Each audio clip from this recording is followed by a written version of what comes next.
Hello friends, स्वागत है आपका इस नए सेशन में, जिस सेशन का नाम है न्यू से नियुक्ति तक। तो हम देर न करते हुए चलते हैं अपने वीडियो के पहले क्वेश्चन की तरफ। क्या आप जानते हैं बिहार का अशोक किस नदी को कहा जाता है? ऑप्शन ए है सोन नदी, बी गंडक नदी, सी कोसी नदी या डी कर्मनाशा नदी। तो इसका राइट आंसर है ऑप्शन नंबर सी, कोसी नदी। हालांकि देखिए, कोसी नदी को बिहार का अशोक इसलिए कहा जाता है क्योंकि ये नदी अपने बार बार रास्ता बदलने के कारण और भयानक बाढ़ यानी तबाही लाने के कारण इसे शोक नदी कहा जाता है। अगला जो क्वेश्चन है, गंगा नदी बिहार के किस जिले से प्रवेश करती है? Option A Patna, B Buxar, C Bhojpur या डी सारण। तो यहाँ इसका राइट आंसर है गंगा नदी जो बिहार में है ना, बिहार में बक्सर जिला के चौसा नामक स्थान से होकर प्रवेश करती है। यह नदी उत्तराखंड के गंगोत्री से निकलकर उत्तर प्रदेश होते हुए बिहार के बक्सर जिले के चौसा नामक स्थान से बिहार में एंट्री लेती है। और इसकी कुल लंबाई जो बिहार में बात करें तो 445 किलोमीटर इसका बहाव क्षेत्र है जो बिहार में है। अगला जो क्वेश्चन है, सोन नदी का उद्गम स्थल कहाँ है? ऑप्शन ए छोटनागपुर पठार, बी अमरकंटक की पहाड़ियां, सी नेपाल हिमालय या डी विंध्याचल श्रेणी। तो इसका राइट आंसर है ऑप्शन नंबर ए अमरकंटक की पहाड़ियां। और ये अमरकंटक की पहाड़ियां कहाँ है?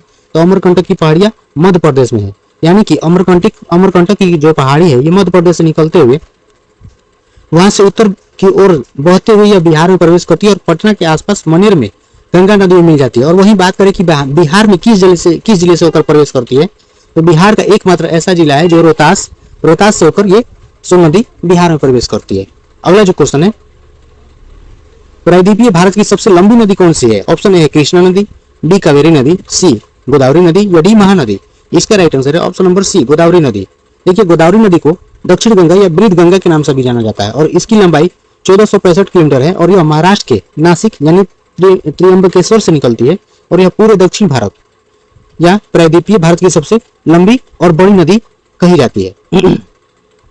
अगला क्वेश्चन है, निम्नलिखित में कौन सी पश्चिम की ओर बहती है और अरब सागर में गिरती है? ऑप्शन ए नर्मदा नदी, बी गोदावरी नदी, सी महानदी या डी कृष्णा नदी। इसका राइट आंसर है ऑप्शन नंबर ए नर्मदा नदी। अब देखिए, नर्मदा नदी की बात करें ना तो भारत की अधिकांश बड़ी नदी है जो पूर्व की ओर बहकर बंगाल की खाड़ी में गिरती है। लेकिन नर्मदा नदी और ताप्ती ऐसी दो प्रमुख नदियां हैं जो पश्चिम की ओर बहते हुए और भ्रंश घाटी से होते हुए अरब सागर यानी खंभात की खाड़ी में गिरती है। बंगाल की खाड़ी में नहीं बल्कि खंभात की खाड़ी में गिरती है। यह नदियां डेल्टा नहीं बनाती बल्कि एस्चुरी का निर्माण करती है जिसे हम ज्वार नदमुख कहते हैं।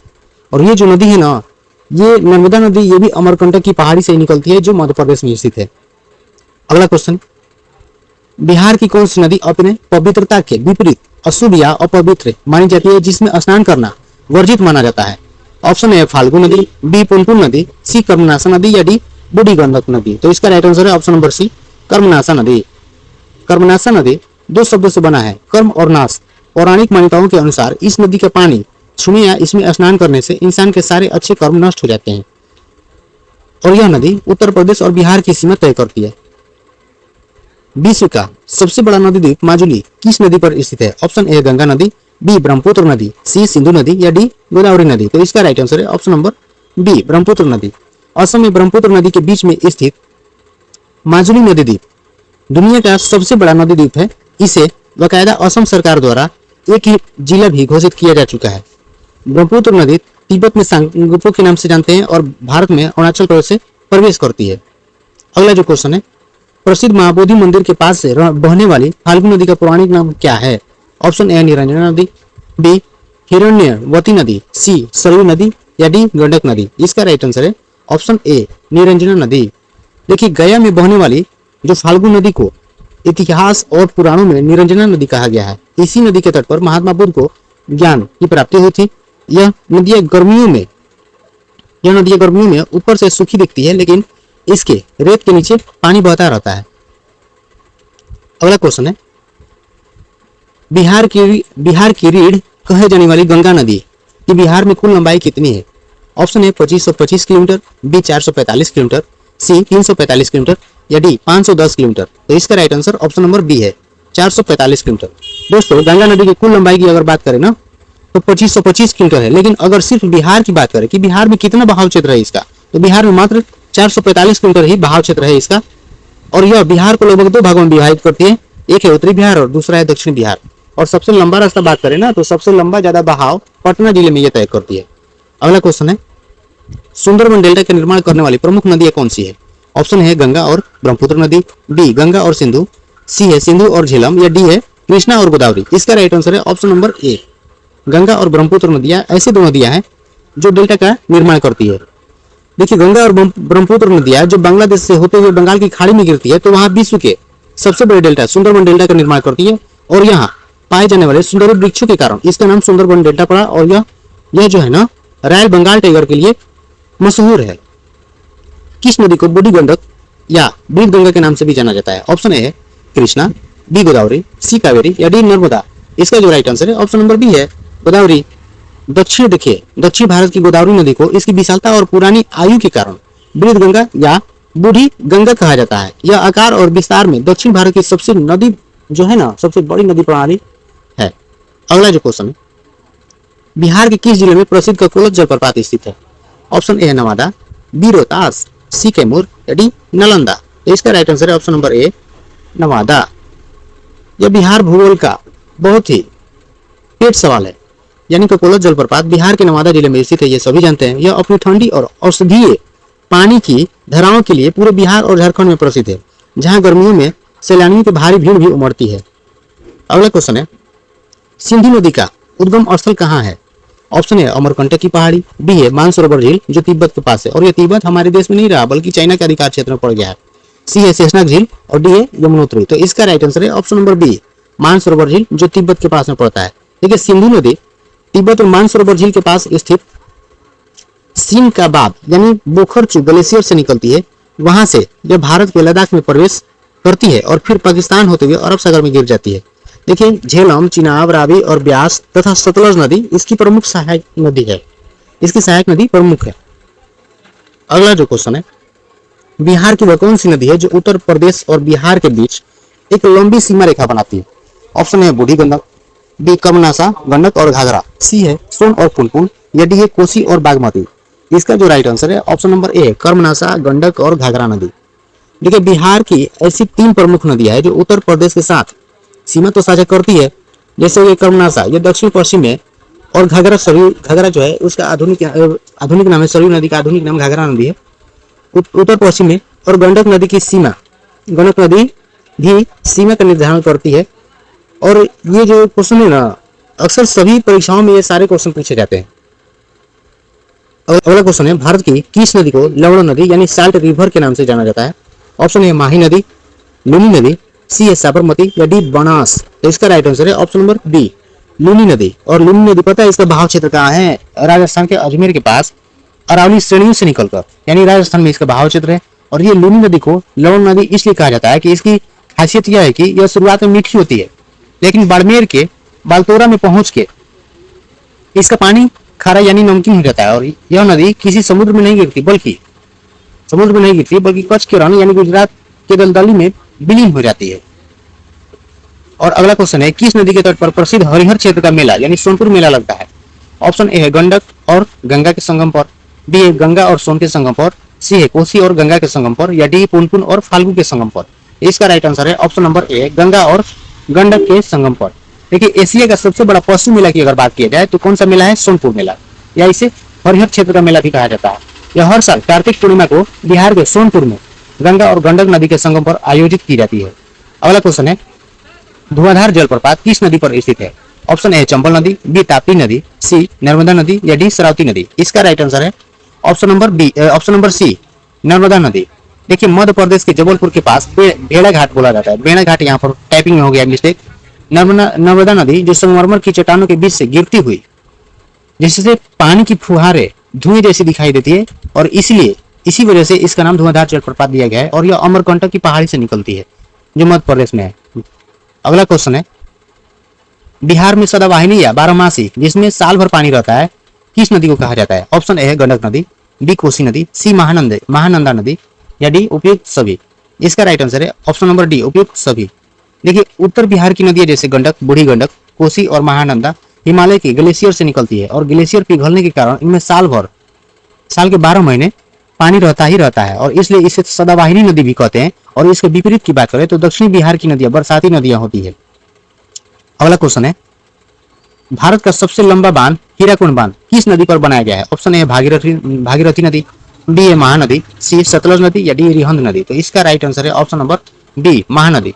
देखिए उड़ीसा जो है ना, उड़ीसा राज्य में महानदी पर बना हीराकुंड बांध भारत का ही नहीं बल्कि दुनिया के सबसे लंबे बांधों में से एक है, और इसकी कुल लंबाई की बात करें तो लगभग 25.8 किलोमीटर है। वहीं भारत का सबसे ऊंचा बांध टेरी बांध जो भागीरथी नदी पर उत्तराखंड में स्थित है। अगला जो क्वेश्चन है, प्रसिद्ध धार्मिक स्थल गया किस नदी के तट पर स्थित है जहां पितृपक्ष मेला लगता है? ऑप्शन है फाल्गु नदी, बी पुनपुन नदी, सी सोन नदी या डी सकरी नदी। इसका राइट आंसर है ऑप्शन नंबर ए फाल्गु नदी। बिहार का ऐतिहासिक और धार्मिक शहर गया को आप सभी जानते होंगे, जो फाल्गु नदी के किनारे बसा है। और हाँ, यहाँ सबसे बड़ी बात तो यह है कि यहाँ देश विदेश से लोग अपने पूर्वजों के पिंडदान और तर्पण के लिए आते हैं। और हाल ही में इस नदी पर देश का सबसे बड़ा एक डैम बनाया गया है, यानी रबर डैम, जो गायजी डैम के नाम से जानते हैं। गाय नहीं बोलते हैं, गयाजी बोलते हैं, यहाँ पर गायजी हो गया है, गयाजी डैम के नाम से जानते हैं, ताकि श्रद्धालुओं को साल भर पानी। अगला क्वेश्चन, बिहार का प्रवेश द्वार कही जाने वाली घाघरा यानी सरयू नदी बिहार के किस जिले से गंगा नदी से मिलती है? ऑप्शन है सारण जो छपरा में, बी सिवान, सी भोजपुर या डी वैशाली। इसका राइट आंसर है ऑप्शन नंबर ए सारण नदी जो छपरा यानी घाघरा नदी, जिसे उत्तर प्रदेश में सरयू नदी के नाम से जानते हैं। अयोध्या इसी नदी के किनारे है। कहा जाता है कि वह बिहार के सारण यानी छपरा जिले में आकर गंगा नदी मिल जाती है। यह नदी उत्तर प्रदेश और बिहार की सीमा पर काफी लंबी दूरी तय करती है। अगला क्वेश्चन है, भाखड़ा नांगल बांध किस नदी पर स्थित है? ऑप्शन है झेलम नदी, बी सतलज नदी, सी चेनाब नदी और डी रावी नदी। इसका राइट आंसर है ऑप्शन नंबर बी सतलज नदी। देखिए भाखड़ा नांगल बांध सतलज और हिमाचल प्रदेश की सीमा पर सतलज नदी पर बना है। यह भारत का सबसे बड़ा बहुउद्देशीय नदी घाटी प्रोजेक्ट है, और इस बांध के पीछे जो जलाशय है ना, उसे गोविंद सागर झील कहते हैं। अगला जो क्वेश्चन है, बिहार के किस जिले में दुर्गावती जल प्रपात स्थित है, जिसे बिहार का सबसे ऊंचा जलप्रपात भी माना जाता है? ऑप्शन है रोहतास, बी कैमूर, सी गया या डी जमुई। तो इसका राइट आंसर है ऑप्शन नंबर बी कैमूर। देखिए दुर्गावती जलप्रपात बिहार के कैमूर जिले में स्थित है और इसकी ऊंचाई लगभग 300 फीट है। परीक्षाओं में रोहतास और कैमूर को लेकर छात्र अक्सर कंफ्यूज होते हैं, लेकिन सही उत्तर जो है ना वो कैमूर में है, ये रोहतास में नहीं है। अगला जो क्वेश्चन है, वृद्ध गंगा के बाद दक्षिण भारत की दूसरी सबसे लंबी नदी कौन सी है? ऑप्शन है कावेरी नदी, बी कृष्णा नदी, सी महानदी या डी पेरियार नदी। इसका जो राइट आंसर है ऑप्शन नंबर बी है कृष्णा नदी। देखिए गोदावरी के बाद दक्षिण भारत की दूसरी सबसे लंबी नदी की बात करें तो कृष्णा नदी है। यह महाराष्ट्र के महाबलेश्वर से निकलते हुए और कर्नाटक यानी तेलंगाना तथा आंध्र प्रदेश से होते हुए बंगाल की खाड़ी में गिरती है। और प्रसिद्ध नागार्जुन सागर जो बांध है इसी नदी पर बनाया गया। अगला जो क्वेश्चन है, बिहार के किस नदी को गंडक नदी और गंगा नदी दोनों का पानी छूता है और वह इनके संगम के पास है? ऑप्शन है हाजीपुर, बी मुंगेर, सी भागलपुर या डी खगड़िया। इसका जो राइट आंसर है ऑप्शन नंबर ए है हाजीपुर। देखिए वैशाली जिले का मुख्यालय जो है ना, वैशाली जिले का मुख्यालय वो हाजीपुर यानी गंगा और गंडक नदी के संगम के ठीक पास स्थित है। गंडक नदी इसके पश्चिम में बहते हुए सोनपुर और हाजीपुर के बीच गंगा में मिल जाती है और हाजीपुर अपने चीनिया केले के लिए प्रसिद्ध है। अगला जो क्वेश्चन है, भारत की सबसे लंबी सहायक नदी लॉन्गेस्ट ट्रिब्यूटरी रिवर कौन सी है? ऑप्शन ए है यमुना नदी, बी सोन नदी, सी चंबल या डी मानस नदी। इसका राइट आंसर है ऑप्शन नंबर ए यमुना नदी। देखिए यमुना नदी भारत की सबसे लंबी सहायक नदी है, जो उत्तराखंड के यमुनोत्री ग्लेशियर से निकलकर और प्रयागराज यानी इलाहाबाद में जाकर गंगा नदी में मिल जाती है और इसकी कुल लंबाई 1376 किलोमीटर स्थित है। बिहार की बूढ़ी गंडक नदी का उद्गम स्थल कहाँ है? ऑप्शन ए सोमेश्वर की पहाड़ियां जो चौतारवा चौर और बी अमरकंटक, सी छोटा नागपुर पठार या डी महाभारत श्रेणी जो नेपाल में है। इसका राइट आंसर है ऑप्शन नंबर ए सोमेश्वर की पहाड़ियां।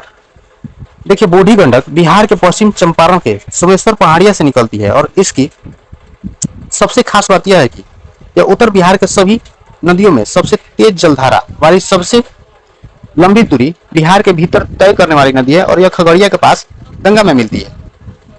अगला जो क्वेश्चन है, शिव सुंदरम जलप्रपात किस नदी पर स्थित है? ऑप्शन है कृष्णा नदी, डी गोदावरी नदी, सी कावेरी नदी और डी नर्मदा नदी। तो इसका राइट आंसर है ऑप्शन नंबर सी कावेरी नदी। देखिए कर्नाटक में कावेरी नदी पर स्थित शिव सुंदरम जलप्रपात भारत का एक बहुत ही प्रसिद्ध झरना है और इसी द्वीप पर भारत का पहला जल विद्युत गृह हाइड्रो इलेक्ट्रिक पावर स्टेशन 1902 में स्थापित किया गया था। अगला क्वेश्चन है, दक्षिण भारत की किस नदी को दक्षिण की गंगा कहा जाता है? ध्यान दें, दक्षिण गंगा अलग है और दक्षिण की गंगा अलग है। ऑप्शन है गोदावरी नदी, बी है कृष्णा और सी है कावेरी और डी है वैगई। तो इसका राइट आंसर है ऑप्शन नंबर सी, कावेरी नदी। देखिए यहाँ छात्र बहुत गलती करते हैं। अगर एग्जाम में आए कि दक्षिण गंगा या बूढ़ी गंगा तो उत्तर इसका गोदावरी होगा, लेकिन अगर आए कि दक्षिण की गंगा किसे कहते हैं तो इसे हम कावेरी नदी का ऑप्शन लगाएंगे, क्योंकि कावेरी नदी अपनी पवित्रता के कारण दक्षिण में वही स्थान रखती है जो उत्तर में गंगा का है। अगला है, बिहार में सबसे अधिक नदी पथ परिवर्तन करने वाली नदी कौन सी है? ऑप्शन है गंडक, बागमती, कोसी या बूढ़ी गंडक। तो इसका right answer option number C, Kosi नदी। तो हम पहले ही बता चुके हैं कि कोसी नदी अपने मार्ग बदलने के लिए पूरी दुनिया में जानी जाती है। पिछले कुछ दशकों में यह नदी पूर्व से पश्चिम की ओर कई किलोमीटर खिसक चुकी है, जिसके कारण अचानक इतने इलाकों में बाढ़ आ जाती है कि बिहार पूरा तबाह हो जाता है। अगला जो क्वेश्चन है, भागीरथी और अलकनंदा नदियां कहाँ मिलकर गंगा नदी का रूप ले लेती है? ऑप्शन ए है रुद्रप्रयाग, बी देवप्रयाग, सी कर्णप्रयाग या डी हरिद्वार। इसका राइट आंसर है ऑप्शन नंबर बी, देवप्रयाग। देखिए उत्तराखंड के देवप्रयाग में जब अलकनंदा और भागीरथी नदी का पवित्र संगम होता है तो इसके आगे इस संयुक्त धारा को गंगा के नाम से जाना जाता है और हरिद्वार में पहली बार पहाड़ों को छोड़कर मैदानी भाग में प्रवेश करती है। अगला जो क्वेश्चन है, बिहार की पुनपुन नदी गंगा में किस स्थान पर मिलती है? ऑप्शन ए है मनेर, बी फतुहा, सी मोकामा या डी मुंगेर। तो इसका राइट आंसर है ऑप्शन नंबर बी, फतुहा। देखिए पुनपुन जो नदी है ना, झारखंड के पलामू पठार से निकलती है, इतना समझिए, और बिहार के औरंगाबाद और गया होते हुए पटना जिले के फतुहा नामक स्थान पर गंगा नदी में दाईं ओर से मिल जाती है। यह भी एक धार्मिक महत्व की नदी है। भारत की कौन सी नदी कर्क रेखा को 2 बार काटती है? ऑप्शन ए लूनी नदी, बी साबरमती नदी, सी माही नदी, डी चंबल नदी। तो इसका राइट आंसर है ऑप्शन नंबर सी, माही नदी। ये कर्क रेखा को 2 बार काटती है। यह सवाल वर्ल्ड ज्योग्राफी और इंडियन ज्योग्राफी दोनों में पूछा जाता है। माही नदी मध्य प्रदेश से निकलकर राजस्थान और गुजरात से बहते हुए अरब सागर में गिरती है। यह बहते समय कर्क रेखा 23.5 डिग्री 23.5 डिग्री उत्तरी अक्षांश को 2 बार काटती है। उसी को बोलते हैं 27 डिग्री को बोलते हैं। टिहरी बांध जो भारत का सबसे ऊंचा बांध किस नदी पर बना हुआ है? ऑप्शन ए है अलकनंदा, बी भागीरथी, सी मंदाकिनी या डी पिंडर नदी। इसका right answer option number B, Bhagirathi नदी। उत्तराखंड में भागीरथी और भिलांगना नदी के संगम पर बना टिहरी बांध भारत का सबसे ऊंचा बांध है और इसकी ऊंचाई लगभग 260.5 किलोमीटर है। यह भूकंपीय क्षेत्र